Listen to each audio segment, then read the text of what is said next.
ஞானம் வந்துடுச்சு, எனக்கு ஆத்ம ஞானம் தெரிஞ்சுக்கிட்டேன்னா போதாது. அந்த ஆத்ம ஞானம் நிலைச்சி நிற்கணுன்னா அதுக்கு நாம தான் ஒரே வழி. அப்போது ஆர்த்தி அர்த்த ஜிக்ஞாசு சுகுரித அர்ஜுனா அவர்களும் மத்பக்தியும் லபதே பராம் பிரம்மபூத பிரசன்னாத்மா. அப்படிப்பட்ட ஞானிகள் பிரம்மபூத நிலையை அடைந்தவர்களும் பகவான் பக்தி பண்ணுறாங்க. ஏன்னா அந்த நாமா அப்படிப்பட்ட பிரேமையை பகவானத்தில் உள்ள மோட்சத்தை விட வசந்தது பகவானுடைய பிரேமை. அந்த பிரேமையை கொடுத்துருமா நாமா. அதில் தான் ராமராமான்னு சொல்கிறது. இப்படி பகவன் நாமத்தையே நிஷ்டையாக கொண்டவர்களை நிந்தனம் பண்ணக்கூடாது, அவர்களை உதாசனப்படுத்தக்கூடாது, அவர்களை துவேஷம் பண்ணிவிட்டு நம்ம எந்த ஒரு அவர்களை அந்த பக்தர்களில் பகவன் நாமா சொல்கிறவர்களை துவேஷம் பண்ணிக்கிட்டு நம்ம எந்த நன்மையும் அடைய முடியாது. பகவான்களிருந்து எந்த பிரயோஜனத்தையும் எதிர்பார்க்க முடியாது. பகவான்களிருந்து எந்த வரங்களையும் நம்ம எதிர்பார்க்க முடியாது. பகவன் நாமா தான் கதி. உன்னால் நாமத்தில் நிஷ்டை இல்லை, ராமநாமத்தில் நிஷ்டை இல்லைனாலும் அந்த நாமநாமத்தை சொல்கிறவங்களையாவது நிந்திக்காமல் இருக்கலாம் இல்லையா, அவர்களையாவது தூஷிக்காமல் இருக்கலாமே. அவர்களையும் உதாசனப்படுத்தி அவர்களை அலட்சியப்படுத்திட்டு அவர்கள் நம்ம என்ன நன்மையை அடைய போகிறோம் சொல்லும் பார்க்கலாம். ராமநாமம் சொல்வதே கலியில் கதியாம், அதையும் மறந்தாள் அதோ கதியாம். என்னால் புராணம் படிக்க முடியல, இதிகாசம் படிக்க முடியல, ராமாயணம் இதிகாசம் பாகவத புராணம் பாராயணம் பண்ண முடியல, அதுக்கு ரொம்ப கஷ்டப்படணும், சப்தாகம் முடியல. இல்லை தபசு யோகம் தியானம்னா அதுக்கும் துப்பு இல்லை, நம்மளுக்கு அந்தளவுக்கு சக்தி இல்லை. இந்த கலியுகத்தில் யாருக்குமே அந்தளவுக்கு பலம் இல்லை, அந்தளவுக்கு ஆயுசும் இல்லை, அந்தளவுக்கு பலமும் இல்லை, அந்தளவுக்கு புத்தி சாமர்த்தியமும் இல்லை. தபசு தியானம் ஞான விசாரம் எதுவும் பண்ண முடியாத நிலையில் தான் தள்ளப்பட்டோம். அப்போ கடைசியில் இந்த ஒன்று தான் கதியாக இருக்குது கலியில், என்னென்னா நாம சங்கீர்த்தனம். அதையும் விட்டால் அதோ கதி தான். இந்த ஒன்றாவது கடைப்படி, இது ஒன்று தான் நம்மளை காப்பாற்றுக்கான ஒரே வழி அப்படின்னு சொல்லியும் கேட்காம கடினமான சாதனைகள் தான் நம்மளால் பண்ண முடியல. ஆனால் முட்டி மோதி ஃபெயிலர் ஆகி வந்துடுறோம். அப்படியாப்பட்ட கால் கடுக்க நம்ம தீர்த்த யாத்திரை போகிறோம், பணத்தை நிறைய கொட்டி லட்சங்களில் பணம் செலவு பண்ணி தீர்த்த யாத்திரை போகிறோம். என்ன சொல்கிறேன், ஏன் இவ்வளோ சிரமம் பண்ணணும்? பகவன் நாமத்துடைய மகிமை அறியாததால் தானே. இருந்த இடத்திலே இருந்தபடியே கீர்த்தனம் பாடிறேன். நீங்கள் ஆற்றுல உட்காந்து அழகாக பகவன் நாமா சொன்னாலே போதுமே, எல்லா பலன்களையும் கொடுத்துருமே. தீர்த்த பலன், க்ஷேத்திர பலன், தேபுஸ் தபஸ்தே ஜுஹுஸ் அஸ்னூர் ஆர்யாக அப்படி எல்லா பலன்களும் கொடுத்து விடக்கூடிய நாமம் சுலபமாக இருக்கிறதுனாலே அது அலட்சியம். அது அலட்சியம் எதனால்னா நம்ம பாபத்தினால். அந்த பாபமானது நிலைத்து நிற்கதான் நமக்குள்ளே. அந்த பாவம் அதை ரட்சிக்குதான். பகவன் நாமா சொல்லக்கூடாதுன்றத பகவன் நாமா சொல்லக்கூடாதுன்ற புத்தியை ரட்சிக்குதான் அது. அப்போ பாவம் தங்கியிருக்கு, நிலையாக தங்கியிருக்கு அப்படின்னு அர்த்தம். அதனால தான் பகவன் நாமத்தில் அலட்சிய புத்தி ஏற்படுது. பகவன் நாமத்தில் அலட்சிய புத்தி ஏற்பட்டவிட பரவாயில்ல, பாகவதர்கள் பகவன் நாமா சொல்கிறவங்க இடத்துல அலட்சிய புத்தி ஏற்படக்கூடாது. அதான் ரொம்ப சக்தி உடையது. அந்த பகவான் ராமநாமா சொல்கிறவர்களே ஒரு பொழுதும் தப்பாக நினைக்கவே கூடாது. நம்ம பக்தர்களை தப்பாக நினச்சி தான் அவர்களை உதாசீனப்படுத்திடணும். பக்தர்களை தப்பாக நினைச்சாவே அதோட பெரிய தப்பு உலகத்தில் எதுவுமே இல்லை. பகவன் நாமா சொல்கிறவங்கள தப்பாக நினைக்கிறத விட பெரிய தப்பு உலகத்தில் எதுவும் கிடையாது. அவர்களை தப்பாக நினைக்கிறதே பெரிய தப்பு. அப்புறமா அவர் தப்பாக நினச்சா முடிஞ்சு போச்சு, அதோட அவர்களை தூரம் ஒதுக்கிடுவாங்க. எது பண்ண அவங்கள சந்தோஷமே இல்லாமல் இருப்பாங்க. ஏன்னா சந்தோஷத்தை நீ தானே வேணான்னு தடை பண்ணுற, நீ தானே பக்தர்களை வேணான்னு தடை பண்ணுற. ராமநாமா சொல்கிறவங்கள வேணான்னு நிராகரிக்கிறதே நீ தானே உதாசீனப்படுத்துறது. ஏன்னா உனக்கு தான் நாமா வரல, அந்த நாமா சொல்கிறவங்களையாவது கைக்குள்ளே போட்டு வச்சுருந்தா அவர்களை தாஜா பண்ணி அவர்களை வினா மகத்பாதர ஜோபிஷம் சரி ஓகே பாதத்தில் விழ முடியல. அந்த வெக்கத்தை விட்டு அவர்களுக்கு மரியாதை கொடுத்துருந்தோம்னா பிரச்சனையே இருக்காது. இன்றைக்கி பிரச்சனையே வந்திருக்காது. இன்றைக்கி இவ்வளோ துன்பங்களை அனுபவிக்க வேண்டிய அவசியமே இருந்திருக்காது. அவங்களாம் ஒரு பெரிய ஆளா, நான் அதை விட பெரிய ஆள், நான் எனக்கு தெரியாத விஷயம் அவங்களுக்கு தெரிஞ்சிச்சா அப்படின்னு அலட்சியம். அந்த பக்தரில் பகவன் நாமா சொல்கிறவங்கள ராமநாமா சொல்கிறவங்கள அலட்சியப்படுத்துறதுனால்தான் இன்றைக்கி இவ்வளோ துன்பங்களுக்கு ஆளாகிறோம். அவர்களுக்கு கொடுக்க வேண்டிய மரியாதை கொடுத்துருந்தோம்னா பிரச்சனையே கிடையாது. பகவான் சந்தோஷமாக இருப்பான், நம்மளுக்கு வரத்தை அள்ளி கொடுப்பான். பக்தர்களை சந்தோஷப்படுத்தான் பகவான் சந்தோஷம் அடைய மாட்டான். அப்போ ராமநாமா சொல்லு, உன்னால் சரி சந்தோஷம், பக்தர்கள் சந்தோஷம். நமக்கு தான் நாமா வரல. நாமா அதான் சொல்ல, ராமா ராமா ராமா என்று நாமம் சொல்லுவோம், நாமம் சொல்ல வராவிட்டால் நல்லவரோடு சேருவோம். அந்த நல்லவர் யாருன்னா சாதுக்கள், சத் சங்கத்தில் போய் சேர்ந்து நாமா சொல்லுவோம். அப்போ ராமநாமா சொல்லி கொண்டு இருக்கும்போது எவ்வளோ சௌக்கியமாக இருந்த நீ, எவ்வளோ நல்லா இருந்த. இன்றைக்கி அந்த நாமத்தை ராமநாமா ரொம்ப அலட்சியப்படுத்திட்டு நம்ம வேறு ஒன்று பிடிச்சதுனால தானே வேறு ஒரு ஸ்தாபனம், வேறு ஒரு இது அப்படிலாம் போகிறதுனால தான் நம்ம கஷ்டப்படுறதுக்கு காரணம். இந்த ராமநாமம் சிம்பிளாக தான் இருக்கும். இதில் நம்மளுக்கு என்ன குறைச்சல் வைக்கும்? பூர்ணமாக இருக்கும், பூர்த்தியாக இருக்கும், மனசு திருப்தியாக இருக்கும். இந்த ராமநாமம் ரொம்ப வசதி. இதை விட அது வசதி, அது வசதி, இது வசதின்னு எங்கேயோ போய் தான் நிறைய பேர் ஏமாந்து கஷ்டப்படுறாங்க. அதனால் பகவான் நாமா சொல்கிறவங்களையும் ஒரு சொல்லக்கூடாது, பகவான் நாமத்தையும் விடக்கூடாது. அப்போது அவர்கள தியானம் அந்த பகவான் நாமா சொல்கிறவங்களோட நம்ம டச்சிலே இருக்கணும். டச்சிலே இருந்தால் தான் நமக்கு பகவான் நாமா நாக்கில் வரும். அவர்களை விரோதிச்சுட்டு நம்ம எந்த ஒரு பிரயோஜனத்தையும் பகவான்கிலேருந்து எந்த வரத்தையும் அடைய முடியாது, எந்த ஒரு லாபத்தையும் நம்ம அடைய முடியாது. மகான்களிடத்தில் பக்தர் ராமநாமா சொல்கிறவரிடத்துல துவேஷம் பாராட்டிட்டு அவர்களை உதாசனப்படுத்திட்டு அவர்களை அலட்சியப்படுத்திட்டு ஒரு நன்மை அடைய முடியாது. ஆனால் அவர்களுடைய அனுகிரகம் கட்சிச்சுன்னா எல்லாமே வந்துடும். தர்ம அர்த்தம் காம மோட்சம் 4 புருஷார்த்தங்களும் பக்தர்களால் சித்திக்கும். அவர்கள் நாமா சொல்கிறவங்க பாதம் நம்ம வீட்டில் பட்டாலே போதும், நம்ம சுபிட்சமாக நம்ம நாக்கில் நாமா வந்துடும், நம்மளை சேமம் அடைவோம், நம்மளுக்கு எல்லாமே நல்லதாக. நமக்கு எல்லாம் நெகட்டிவாக இருக்குது, நமக்கு எதுவுமே பாசிட்டிவாக இல்லை, எல்லாம் நெகட்டிவாக இருக்குது. நமக்கு பக்தி இல்லை, நாமத்தில் இந்த சத்தை இல்லை, நாம பக்தியில் எதுவும் இல்லைன்னா கூட பரவாயில்ல. ஆனால் மகான்களுக்கு தெரியாமல் வர வச்சுட்டு இல்லை, உங்கள் வீட்டுக்கு கொண்டு வந்து ஒரு சாப்பாடு போட்டு அவளை உபசரிச்சுட்டு அவர் நம்ம வீட்டில் காலை வச்சுட்டாங்க, நாமசங்கத்தில் பண்ணிட்டாங்கன்னா ஆட்டோமேட்டிக்காக உனக்கு வராத பக்தி வந்துடும். அதை அப்படி பவித்திரமாக்கிட்டோம். தீர்த்தி குர்வந்தி ததாசிரமம், அந்த வீட்டை அவர்கள் பரிசுத்தப்படுத்தி விடுவார்கள். ஏன்னா அவர்கள் வாக்கில் ராமநாமா எப்பொழுதும் இருக்கிறது. அவர்களிடத்தில் பகவான் ராமன் குடியிருக்கிறான். அவங்க ஹிருதயத்தை விட்டு விலகாமல் ராமன் குடியிருக்கிறான், சீதாராமனா பள்ளி கொண்டிருக்கிறான். அதனால தான் அவர்கள் அவ்வளோ குதூகலமாக அந்த நாமத்தை சொல்லி கொண்டிருக்கிறார்கள். நமக்கு தெரியும் ராமர் வந்தது நமக்குள்ளே தெரியும். நாம ஒரு மணி நேரம் சொல்லும்போது 1 மணி நேரத்துக்கு முன்னாடி இந்த மனோநிலை வேறு மாதிரி இருக்கும், 1 மணி நேரத்துக்கு பின்னாடி மனோநிலை வேறு மாதிரி இருக்கும். அப்போ ஒரு குதூகலம் இருக்கும். அப்படின்னா ராமர் வந்துட்டாருன்னு அர்த்தம். ராமர் வந்ததுக்கு அடையாளம் அந்த குதூகலம், அந்த தெம்பு, அந்த ஃப்ரெஷ்னஸ். அந்த மனசு முன்னாடி இந்த குழப்பங்கள்லாம் நீங்கப்பட்டு இப்போ ஒரு ஃப்ரெஷ்னஸ் கிடைக்குதுன்னா ராமர் அங்கே வந்ததுக்கு அடையாளம் தான். அந்த சாநித்தியம், அந்த சாந்தி மனசில் வருது ராமநாம சொல்லி முடிக்கும்போது. இதெல்லாம் நம்ம அனுபவிக்கணும்னா ஒன்றும் பண்ணாது.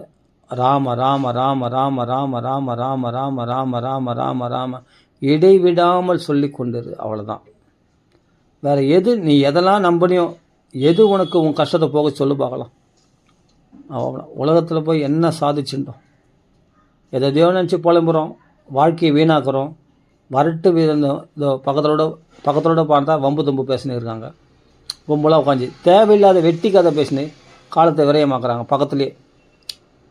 அது மாதிரி உட்காந்து திண்ணை மேலே உட்காந்து வரட்டு வேதாந்தம் பேசுகிறோம், வெட்டி கதை பேசினிருக்காங்க.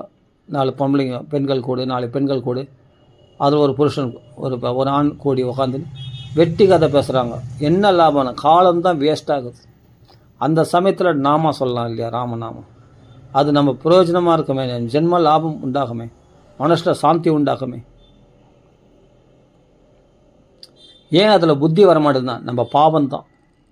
ஏஷாம் தூ அந்த கதம் பாவம் ஜனானாம் புண்ணிய கர்மனாம் பஜந்தே மாம் திருடவிரதாக தொந்த மோக நிர்முக்தா பஜந்தே மாம் திருடவிரதாக. இரட்டை மோகங்களிலிருந்து விடுபட்டவர்களாக பாவம் முடிவுக்கு வந்தவர்கள் தான் பகவான் திருடவிரதமாக பஜந்தே மாம், பகவான் நாமத்தை பஜிப்பார்கள். இல்லைனா வாய்ப்பே கிடையாது. சரி, அப்போது தலைகீழ மாற்றிக்கோ. பகவான் நாமா சொல்கிறவங்களுக்கு பாவம் முடிவுக்கு வந்துடும். அந்த கதம் பாவம், அந்த பாவம் முடிவுக்கு வந்துடும். அப்படி வச்சுங்க. பகவான் நாமா சொல்கிறவங்களோட சேர்ந்துட்டாவே, பகவான் நாமா சொன்னாவே பாவம் முடிவுக்கு வந்துடும். அப்போ தொந்த மோக நிர்முக்தாக. இந்த இரட்டைகளால் சுகம் வந்தாலும் துக்கம் வந்தாலும் கவலைப்பட மாட்டேன், சுகம் வந்தாலும் குதிக்க மாட்டேன், துக்கம் வந்தால் அப்படியே தோண்டு போக மாட்டேன், மானம் வந்தாலும் அவமானம் வந்தால் உன்னை மதிப்பு கொடுறாங்க, மாலை மரியாதையும் வரவேற்கிறாங்கன்னா அதை நினச்சி சந்தோஷப்பட மாட்டேன், உன்னை அவமதிக்கிறாங்களாம் அதுக்கு சிரிச்சுனே போயிடுவேன். அந்த அவமானமும் உன்னை பாதிக்காது, அவமானங்களை கடந்துடுவேன். தொந்த மோக நிர்முக்தாக. எதனால்? நான் பகவான் நாமா சொல்கிறதுனால. உனக்கு காமம் குரோதம், காமமும் நான் பாதிக்காது, கோபத்தினாலே நீ எரிக்கப்பட மாட்டேன். கோபாக்னி தக்தா அப்படின்னு சொல்கிறாங்க இல்லையா, கோபம் என்ற அக்னியில் எரிக்கப்பட்ட, அதெல்லாம் ஒன்றும் பாதிக்காது. கோபமும் ஒன்றும் பாதிக்காது. ஏன்னா கோபமே ரோசமே இல்லையா அவனுக்கு அப்படின்லாம் சொல்லுவாங்க. ரோசமே இல்லையா, இவ்வளோ திட்டுறனே, இவ்வளோ அவமதிக்கிறனே, அதெல்லாம் கடந்துட்டாங்க அவங்க. இந்த தொந்த மோக நிர்முக்தாக, இந்த இரட்டை மோகங்களை கடந்துட்டவர்கள், அவர்கள் மான அவமானத்துக்கு அப்பாற்பட்டு போயிட்டாங்க பகவான் நாமா சொல்கிறதுனால. அவரை பார்த்தீங்கன்னா ரோசமே இல்லை, இப்படி பேசுகிறான், நேற்று தான் அவனை திரட்டி விட்டோம், மறுபடியும் பேசுகிறான்னா, நாம சங்கீர்த்தனம் பண்ணுறவன் எல்லாத்தையும் மறந்துட்டு போய் பேசுவான். அவனை என்ன பண்ணுவாங்க, பைத்தியக்காரன்னுவாங்க. என்னடா இது எல்லாத்தையும் மறந்துட்டு வந்து நம்மகள் பேசுகிறான், நம்மகள் பழகிறான், நாம் எல்லாத்தையும் மனசில் வச்சுக்கின்னு நம்ம அவங்கள பழகாமல் இருக்கிறோம், அவனை தேடி தேடி வந்து பேசுகிறானே அப்படின்னு கூட அலட்சியப்படுத்தணும். அப்போது நீ முன்னும் மாயில் இருக்கிற, ஏன்னா எதையும் மன்னிக்காத புத்தியுடையவனா நீ இருக்கிற, அது மாதிரி பக்தர்கள் இருக்க மாட்டாங்க. எல்லாத்தையும் மன்னிச்சுட்டு அவங்க புலம்புவாங்க, அப்போதைக்கு திட்டுவாங்க, கோவப்படுவாங்க, அடுத்த நிமிஷத்தில் எல்லாத்தையும் மறந்து தூக்கி போட்டு அவன் நல்லா பேசுவாங்க. அவர்கள் அந்த இரட்டைகளை கடந்தவர்கள். சுகம் துக்கம் லாப நஷ்டம் மானம் அவமானம் எல்லாத்தையும் தொந்த மோக நிர்முக்தாக. அவர்கள்தான் பாகவதர்கள். அதான் சொல்கிறேன், ஜனானாம் புண்ணிய கர்மானாம்.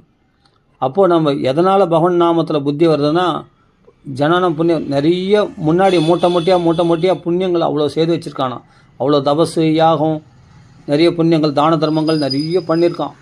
அந்த புண்ணியத்துடைய பலனாக தான் இன்றைக்கி பஜனையில் புத்தி ராமராமான்னு சொல்ல நாக்கில் வருமா. ஒரு தடவை ராமநாம நாக்கில் வரும். 4 லட்சம் ஜென்மா புண்ணியம் பண்ணியிருந்தால் தான் ஒரு தடவை நாக்கில் ராமநாமம் வரும் அப்படின்ட்டு நம்ம சாஸ்திர வசனம் சொல்லப்பட்டிருக்காது கண்டறவேன்னு.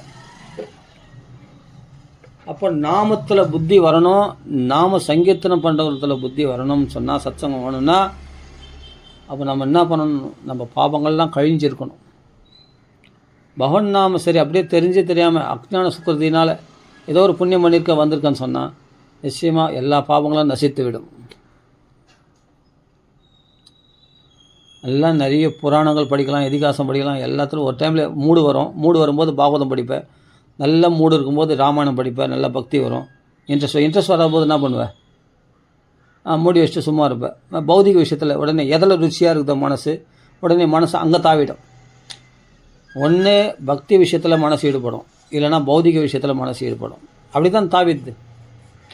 பகவத் விஷயத்துக்கு வரணும்னா மனசை பிடிச்சி இழுத்து பிடிச்சி உட்கார வைக்கிறதா இருக்குது. ஆனால் பௌதிக விஷயத்தில் ஒரு யூடியூப்பு, ஒரு நியூஸு, அது இது, ஒரு பாடல்கள், ஒரு சினிமா விஷயங்கள், நம்மளுக்கு பௌதிக விஷயம்னா எந்த ஒரு பிரயத்தனம் இல்லாமல் சுலபமாக போயிடுது மனசு. அவ்வளோ மாயில் அபகரிக்கப்படுது. ஏன்னா அதில் தான் அந்த ருச்சியிலேயே பழக்கப்பட்டு அது மாதிரி சூழ்நிலைகள் இருந்தால் தான் உனக்கு வாழ்க்கை ருச்சியாக இருக்குது. இதெல்லாம் அனுபவமே இல்லை. இந்த ராமநாம சங்கீர்த்தனில் ருச்சி இருக்குன்றது அனுபவமே இல்லாதவங்களுக்கு திடீர்னு இதில் ருச்சி வரணும் எப்படி வரும்? அப்போ மனசு இழுத்து பிடிச்சி உட்கார வைக்கிறதா இருக்குது பக்தி விஷயத்துக்கு. ஏன்னா அது பழக்கம் இல்லாத விஷயம்.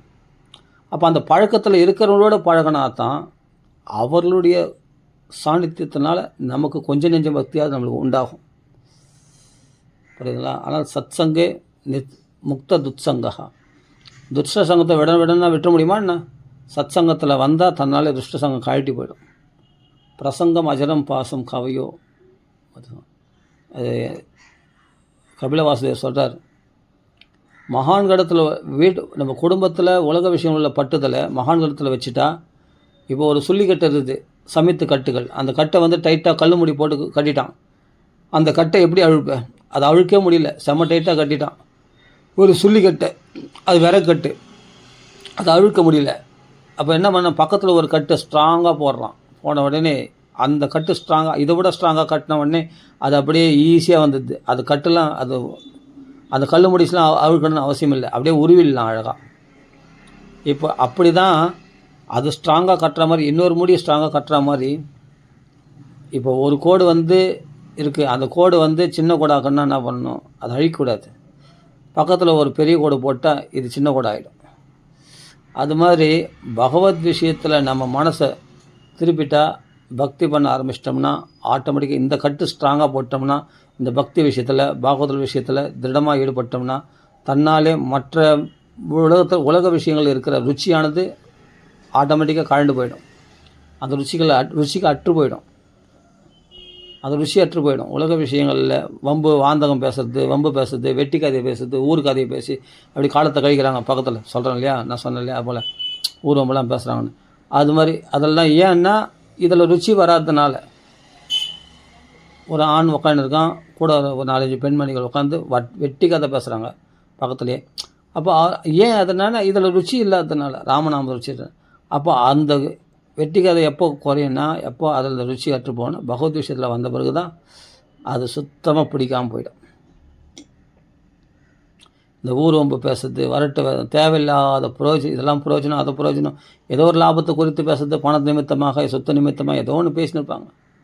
ஆனால் தேவையில்லாதது தான். அவ்வளோ பகவன் நாமத்துக்கு முன்னாடி அது அத்தனையும் புரோஜனமற்றது. அப்புறம் பகவத் கதையில் ருச்சி தன்னாலே உண்டாகும். வாசுதேவ கதா ருச்சி சியான் மகத் சேவையா விப்ராக புண்ணியதித்த நிஷேவனாத். இதை விட புண்ணியக்ஷேத்திரங்களுக்கு இப்போ பகவன் நாம கீர்த்தனம் பண்ணுற இடத்துல வரணும். அங்கே நம்ம பாவங்களை போக்கிக் கொண்டு மகானுடைய சேவையில் அடிக்கடி தினமும் மகானுடைய சேவையை எடுத்துக்கணும். அப்படி எதான் வாசுதேவ கதையிலே பகவான் நாம சங்கீதத்தில் ருச்சி ஏற்படும். இல்லைனா ஏற்படுறதுக்கு வாய்ப்பே கிடையாது. நானாக சாதிச்சுக்கிறேன், நானாக பக்தி பண்ணுறேன், தனியாக உட்காந்து நானாக நாமா சொல்கிறேன், நானாக பாகவதம் படிக்கிறேன் அப்படின்னா வரவே வராது. சுட்டுப்பட்ட கூட வராது. நீ தனியாக இருந்து என்ன சாதிச்சு இது வரைக்கும் சொல்லு பார்க்கலாம். ஏதோ முடிஞ்ச வரைக்கும் நாம சங்கீதனம் பண்ணுறேன், ஏதோ ஒன்று ருச்சி இல்லாமல். ஆனால் பக்தர்கள் சங்கத்தில் நாம சங்கீதனம் பண்ணுற இடத்துல வந்துட்டால் ஆஹா இங்கேனா குதிக்கிறாங்களா, ஆடுறான், அருமையாக நாம சொல்கிறாங்களே, அந்த சந்தோஷத்தை பார்த்த உடனே நம்மளுக்கு இன்னும் கொஞ்சம் நிறைய வீட்டில் போய் இன்னும் நிறைய நாம சொல்லணுன்ற ஆசை அங்கே வரும். ஒரு பாகவதம் மேலே நடக்குது, பிரம்ம சுந்தரமா சுவாமி சொல்கிறாருன்னா பாகவதம் சொல்கிற இடத்துல கேட்ட உடனே வீட்டில் வந்து உடனே புஸ்தகத்தை பார்க்கணும்னு தோணுது. அது எதனால் வந்தது? சத்சங்கத்தினால. அப்போது அந்த நிஷ்டையில் இருக்கிறவங்க, அந்த நாம நிஷ்டையில் இருக்கிறவங்க, அந்த பாகவத நிஷ்டையில் இருக்கிறவங்களோட சம்பந்தம் கொண்டால்தான் அதில் பக்தி வரும். வேறு வழியே கிடையாது. அந்த பக்தர்களை நிந்திக்கக்கூடாது, அந்த பக்தர்களை அலட்சியப்படுத்தக்கூடாது. அவர்கள் அவமதிச்சிட்டா நம்மளுக்கு எந்த நன்மையும் உண்டாகாது. அதனால் அந்த பக்தர்களோடு சேர்ந்து தான் நம்ம காரியத்தை சாதிக்கணும். பகவான் வந்து என்ன பண்ணுவான், நமக்கு நன்மைகளை செய்வான் அப்படின்னு சொல்கிறார். சரி தடவை. அதனால் பகவான் நாமம் தொடர்ந்து நாமத்தில் நிஷ்டை உண்டாகணும்னா நாம் ஏதோ ஒரு தவறுதல், ஏதோ பாவம் பண்ணதுனால தான் பக்தர்களை நிந்திக்கிறோம்.